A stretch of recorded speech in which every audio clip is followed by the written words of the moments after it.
할렐루야, 할렐루야. 이 아침에 주님의 은혜를 사모하며 예배 자리에 나오신 모든 성도님들을 주님의 이름으로 축복합니다. 이 아침에 주신 은혜로 말미암아 오늘 하루도 승리하며 나가길 줄 믿습니다.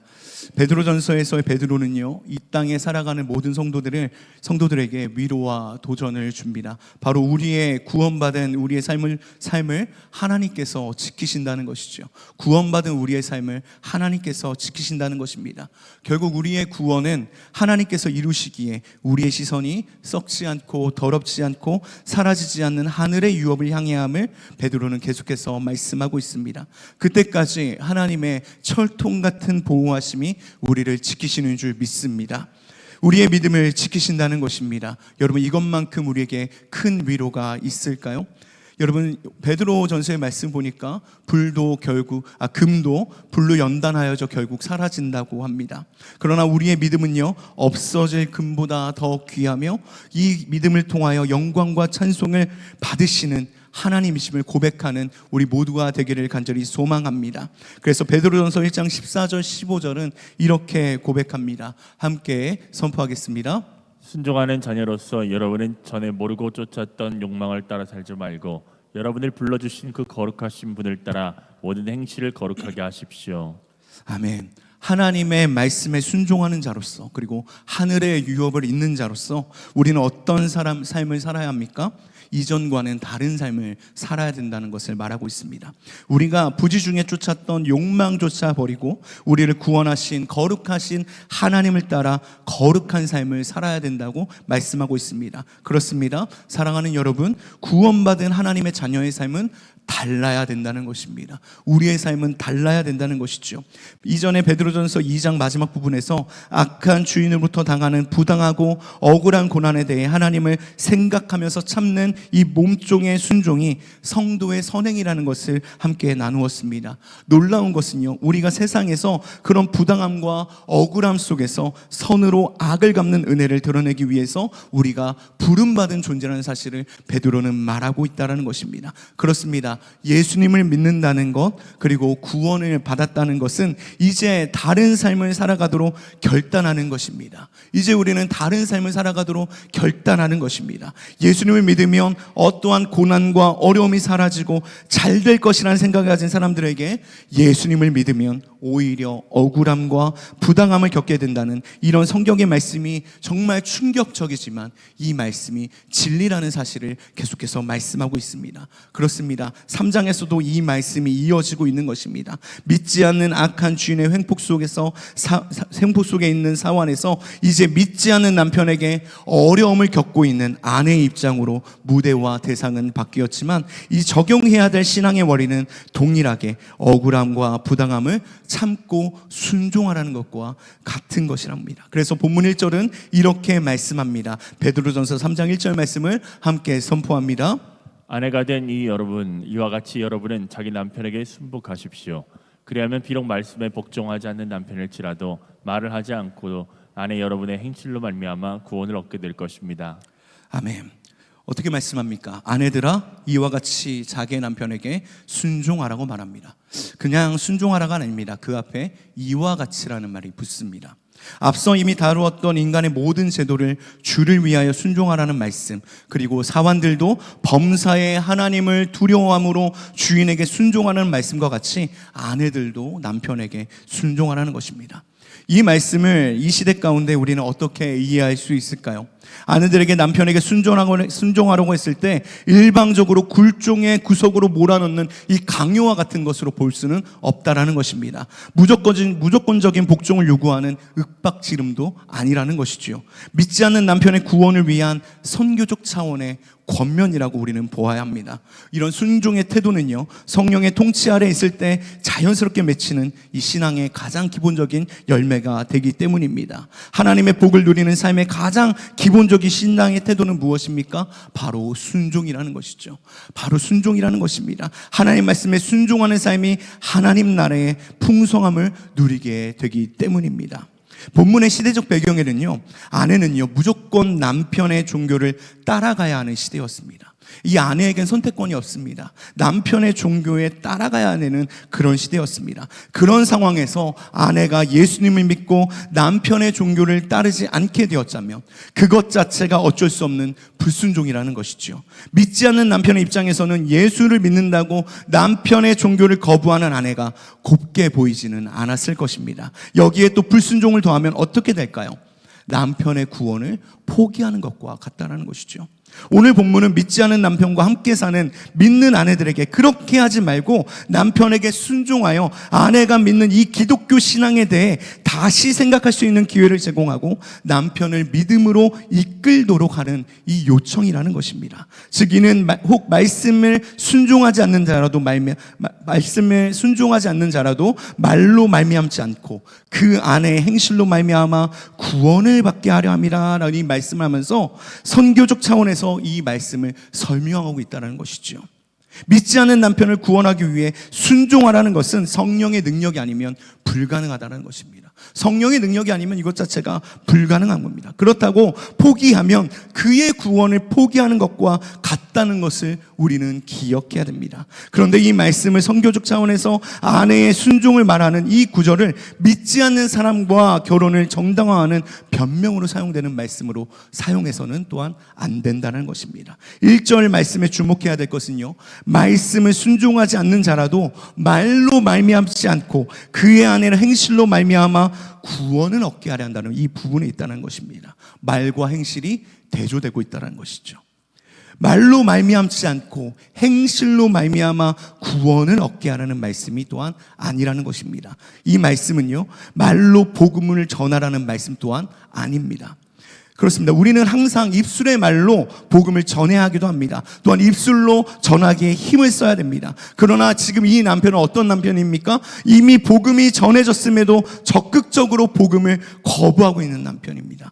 복음을 반대하는 것이 아니라 심한 적대감을 가지고 있습니다. 그도 그럴 것이 남편의 종교를 따라가야 하는데 아내가 그것을 거부하고 있고, 그런 아내를 만든 것이 바로 교회이고 기독교라고 생각할 때 어떻게 호의적인 생각을 가질 수 있을까요? 이럴 때 말로 복음을 전하는 것보다 말없는 순종의 행동으로 복음을 보여줄 수밖에 없음을 우리는 기억해야 됩니다. 그래서 본문 3장 2절은 이렇게 말씀합니다. 베드로전서 3장 2절 말씀을 함께 선포합니다. 너희의 두려워하며 정결한 행실을 봄이라. 그들이 여러분의 경건하고 순결한 행실을 보고 그렇게 될 것입니다 라고 말합니다. 복음을 믿지 않는 남편을 믿음으로 인도할 만한 아내의 말없는 행실이 무엇입니까? 두려워하며 정결한 행실로 사는 것입니다. 두려워한다는 것은 무엇입니까? 하나님을 경외하는 것입니다. 세번역 성경에서는요, 이것을 경건이라고 번역하였습니다. 믿는 아내가 하나님을 경외함으로 자신을 어렵게 하고 힘들게 하는, 믿지 않는 남편에게 순종하는 것 자체가 순결한 행실이라는 것을 말씀하고 있는 것입니다. 그리고 그것이 경건이라는 것이죠. 더 나아가 베드로는 이것을 믿는 아내가 해야 할 단장이라고 또한 말하고 있습니다. 오늘 본문 3장 3절 4절 말씀을 함께 선포합니다. 여러분은 머리를 꾸미며 금붙이를 달거나 옷을 차려입거나 하여 거치장을 하지 말고 썩지 않는 온유하고 정숙한 마음으로 속사람을 하십시오. 그것이 하나님께서 보시기에 값진 것입니다. 아멘. 믿지 않는 남편 앞에서 믿는 아내가 할 수 있는 최고의 화장, 치장이 과연 무엇입니까? 외적인 꾸밈이 아니라는 것이죠. 외적인 꾸밈이 아니라 순종할 만한 남편이 아님에도 불구하고 기꺼이 순종하는 속사람의 꾸밈이 더 중요하다는 것을 말하고 있습니다. 베드로가 머리를 꾸미고 금을 차고 아름다운 옷을 입는 외모의 단장을 하지 말라는 것은 믿는 여성이 화장을 해서는 안 된다는 뜻이 아니라는 것이죠. 제가 중등부를 맡아 사역하고 있잖아요. 중등부 아이들을 보니까 참 선교 때, 수련회 때 진짜 재밌습니다. 이 아이들도요, 정말 화장품을 정말 많이 들고 다닙니다. 제가 신방하면서 제가 정말 궁금했습니다. 너네 한 달에 화장품에 얼마나 사니? 목사님, 저희는 조금씩 사요 이렇게 말하는데 파우치가 막 이만해요. 그리고 저희 소그룹실에 가면 애들이 계속 화장을 수정하고 있습니다. 근데 더 재밌는 것은요, 수련회나 선교를 가잖아요. 저희가 모임 시간이 7시다, 8시다 하면 이 친구들은 5시부터 일어납니다. 왜? 화장실이 이렇게 부족하잖아요. 5시부터 일어나서 씻고 머리 말리고 이제 화장을 이렇게 하죠. 아침에 딱 나오면 눈은 졸린데 얼굴은 화려합니다. 얼굴은 화려해요. 눈은 졸린데 얼굴이 굉장히 화려합니다. 근데 여러분, 이 아이들이 정말 아이들답고 아름다운 모습은 어떤 모습일까요? 바로 교복을 입고 학생다운 삶을 살 때가 가장 아름답지 않을까요? 제가 이런 말을 한다는 것이 저도 나이를 먹었나 봐요. 아이들이 교복을 입고 학생다운 삶을 살 때 가장 아름답더라고요. 근데 거기서 더 나아가서 어릴 적부터 하나님을 경외하고 예배하는 삶을 통해 가장 아름다운 속사람이 그들 안에서 꾸며지지 않겠습니까? 우리 친구들이, 중등부 친구들이 화장을 하고 화장품 어디 거 쓰고 맥 거 쓰고 디올 거 쓰고 이러고 있더라고요. 그게 중요한 것이 아니라 하나님 앞에 어릴 적부터 학생다운 삶을 살고 예배하고 또 속사람을 꾸미는 것이 이 아이들에게 가장 아름다운 모습일 거라 생각합니다. 그렇습니다. 마찬가지로 화려한 치장을 통해 자기를 과시하고 다른 사람의 관심을 끄는 일에 최고의 목적을 두는 것처럼 하지 말고, 믿지 않는 남편에게 순종할 수 있는 마음이 되도록 속사람을 가꾸는데 우선을 두고 거기에 힘을 쓰라는 말씀이 오늘 본문의 말씀인 줄 믿습니다. 외모를 꾸미는 화장은 영혼이 없는 잠깐 반짝이는 단장에 불과합니다. 그런 외모의 단장으로 복음의 적대감을 갖고 있는 이 남편에게, 복음의 적대감을 갖고 있는 믿지 않는 남편을 믿음으로 인도할 수는 없다라는 것이지요. 이런 아내가 해야 할 일은 언제나 남편에게 순종하게끔 해주는 마음의 단장이 중요하다는 것입니다. 그렇게 이런 아내들이 가져야 할 것은요, 온유하고 안정한 심령이 필요하다는 것입니다. 그런 마음을 가꾸고 꾸미는 것이 남편을 위해 할 수 있는 가장 아름다운 화장이라는 것이죠. 이 화장은 남편만 인정하는 것이 아니라 하나님께서 인정하신다는 것입니다. 우리 본문 4절 말씀을 다시 한 번 더 새번역 성경으로 선포합니다. 시작. 썩지 않은 온유하고 정숙한 마음으로 속사람을 단정하도록 하십시오. 그것이 하나님께서 보시기에 값진 것입니다. 하나님 보시기에 어떤 것입니까? 값진 것입니다. 하나님이 보시기에 값진 것이라고 말합니다.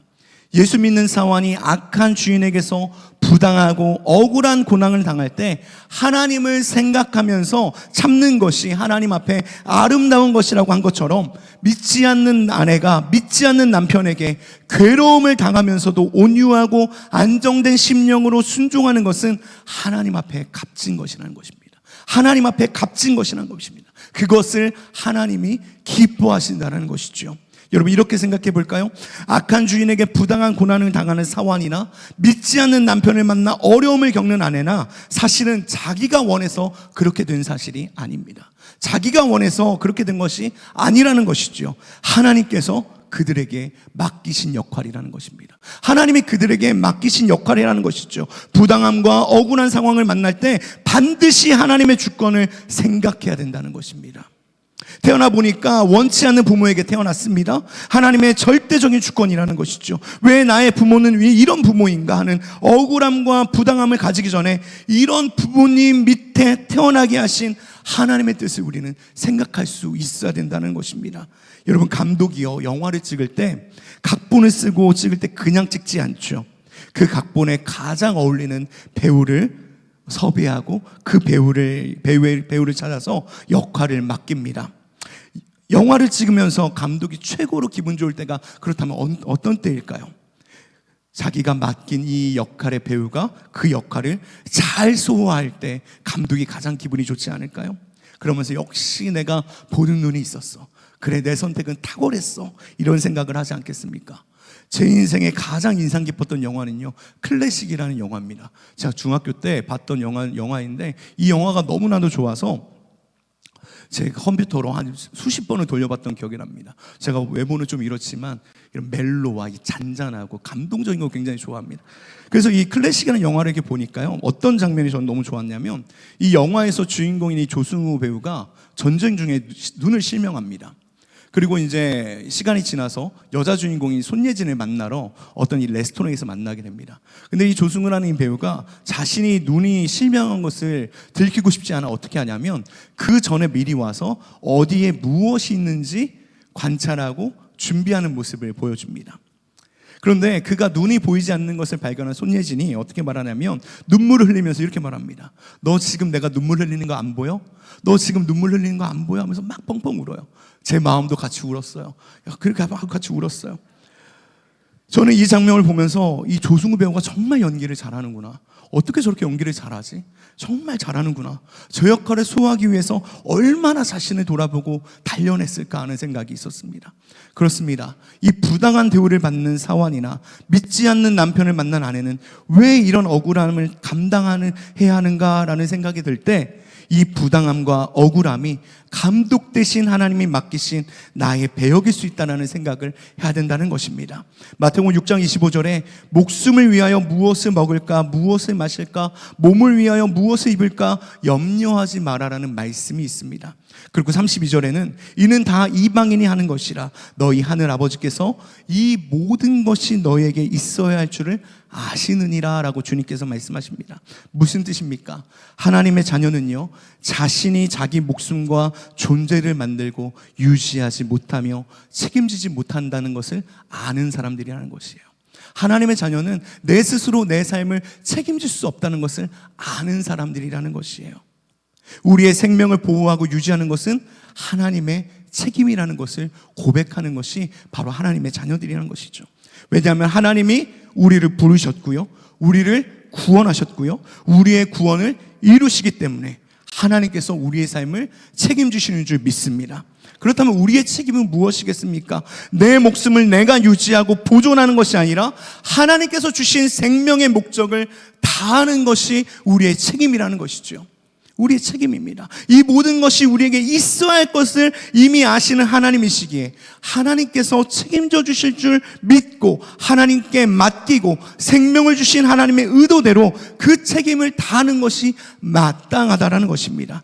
그 책임이 무엇입니까? 마태복음 6장 33절은 이렇게 말씀합니다. 함께 선포합니다. 너희는 먼저 하나님의 나라와 하나님의 의를 구하여라. 그리하면 이 모든 것을 너희에게 더하여 주실 것이다. 하나님의 나라와 하나님의 의를 구하라라고 말합니다. 이것이 무엇이겠습니까?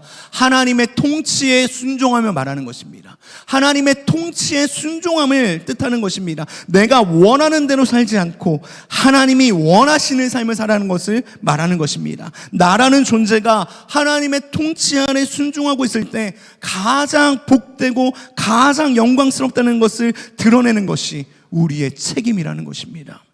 문제는요, 그것이 대부분 우리가 좋은 것을 누리고 멋있는 역할을 수행할 때보다 부당함과 억울함과 괴로움과 고난 속에서 하나님을 경외함으로 자신의 역할에 순종하시는 것 통해 더 선명하게 드러난다는 것이에요. 내가 좋은 것을 누리고 멋진 역할을 소화하면서 그것이 드러나는 것이 아니라 억울함과 부당함과 고난을 당할 때 이런 모습들이 더 선명하게 드러난다는 것입니다. 믿지 않는 남편과 함께 살면서 고통과 억울함과 부당함을 당하는 아내가 혹시 있으십니까? 그래서 왜 나만 이런 어려움을 겪어야 하는가 하는 생각하는 분이 계십니까? 그것은 억울함과 지겨움이라는 관점에서 생각하지 말고 내 인생의 감독 되신 하나님께서 나에게 맡기신 배역이라고 한번 생각해 보십시오. 믿지 않는 남편에게 부당한 고난을 당하면서 그에게 순종하여 그를 구원의 자리까지 인도하는 역할은 아무에게나 맡기지 않는다는 것입니다. 아무에게나 맡기지 않습니다. 말씀을 순종하지 않는 남편에게 말이 아니라 순종의 행실로 남편을 구원에 이르게 하는 역할을 하나님께서 다른 사람이 아니라 나에게 맡기셨습니다. 나에게 맡기셨습니다. 나만 할 수 있는 특권과 영광으로 생각하고 감당하는 우리 모두가 되기를 간절히 소망합니다. 5절과 6절에서는요, 역사 속에서 이러한 단장으로 남편에게 순종하는 믿음의 여인의 모습이 드러납니다. 바로 누구입니까? 사라입니다. 사라는 남편 아브라함을 주라 칭하며 순종했다고 말합니다. 근데 여러분, 이 남편인 아브라함은 어떤 사람입니까? 자신이 살기 위해 아내를 바로에게 넘겨주었던 못난 남편이었고 이해하기 힘든 남편이었습니다. 그런데 사라는 이런 남편을 주라고 부르면서 순종했습니다. 무엇이 사라를 이렇게 순종하는 아내로 만들었을까요? 하나님께 소망을 두었기 때문이죠. 하나님께 소망을 두었기 때문이죠. 남편에게 소망을 둔 것이 아니라 하나님께 소망을 두었기 때문이죠. 그 이유를 5절에서 말하고 있습니다. 베드로전서 3장 5절 말씀을 새번역 성경으로 함께 선포하겠습니다. 전에 하나님께 소망을 두고 살던 거룩한 여자들도 이와 같이 자기를 단장하고 자기 남편에게 순복하였습니다. 아멘. 더 이상 사랑하기 힘들고 순종할 수 없는 남편에게 온유함과 안정함으로 순복하게 하는 것은 내 인생의 감독 되신 하나님께 소망을 둘 때 가능하다는 것입니다. 남편이 괴로움을 주고 고통을 주고 마음을 아프게 할 때 남편이나 이 세상의 그 무엇에 소망을 두지 말고 내 인생의 감독 되신 하나님께 소망을 두는 기회로 삼기를 간절히 바랍니다. 머리를 꾸미고 금을 차고 아름다운 옷으로 자신을 치장하는 삶에서 이제는 속사람을 온유함과 안정함으로 단장할 수 있는 기회로 만들어 가시기를 간절히 축원합니다. 그런데 오늘 말씀은요, 아내들에게만 해당하는 말씀이 아닙니다. 아내들에게 해당하는 말씀 아닙니다. 지금 자신의 형편이 억울하고 부당해서 눈물 나고 고통스러운 모든 사람들에게 해당되는 내용이라는 것입니다. 하나님께서 나 외에는 그 억울함을 감당하고 그 부당함을 감당할 사람이 없어서 아무도 할 수 없는 배역을 나에게 맡기셨다는 겁니다. 아무도 할 수 없는 역할을 나에게 맡기셨다는 것이죠. 그 억울하고 가슴 아픈 상황에서 하나님의 뜻에 순종해 보십시오. 말도 안 되는 처지에서 나를 억울하게 하고 괴롭히는 자를 위하여 그리스도의 마음을 가지고 두려움으로 순종해 보십시오. 내가 당하는 억울함과 부당함이 영화의 한 장면이 되어 우리는 사라와 거룩한 부녀들이 그랬던 것처럼 장차 천국에서 영원토록 회자되고 기억될 만큼 역사에 남는 명장면을 소화할 명배우로 남게 될 줄 믿습니다. 하나님, 우리의 삶은요, 하나님께서 책임지십니다. 우리의 삶은 하나님이 책임지십니다. 우리의 책임은 무엇이겠습니까? 말씀에 순종하며 그 삶을 살아내는 것이 우리의 책임입니다. 하나님이 우리를 위하여 변함없이 구원의 역사를 이루어가는 것이 하나님의 신실함이라면, 하나님이 우리의 구원을 위하여 변함없이 그 역사를 이루어가시는 것이 하나님의 신실함이라면, 우리의 신실함은 어떤 부당함과 억울함 속에서 하나님께 순종하며 나에게 특별하게 맡기신 삶을 살아가는 것이 우리의 신실함인 줄 믿습니다. 이 삶이야말로 하나님의 통치와 다스림 안에 거하는 삶이라는 것입니다. 사랑하는 성도 여러분, 이 삶을 통해 하나님께 영광 돌리는 우리 모두가 되기를 간절히 소망합니다. 하나님께서 우리의 삶을 책임지십니다. 하나님께서 우리의 구원을 반드시 이루실 것입니다. 우리는 그렇다면 하나님의 말씀에 순종하고 우리에게 주어진 생명을 살아내는 우리의 책임을 다하는, 그것을 통해 하나님의 영광을 드러내고 하나님의 통치 가운데 살아내가는 우리 모두가 되기를 간절히 소망합니다. 기도하겠습니다. 사랑과 은혜가 충만하신 우리 주 하나님, 감사합니다.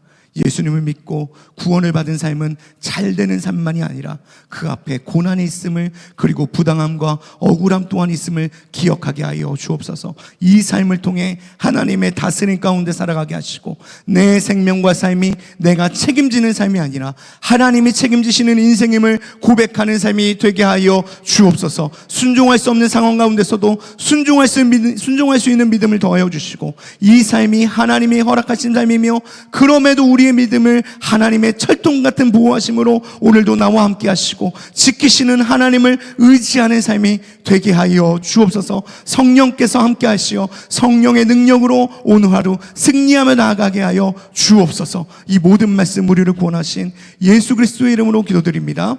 아멘.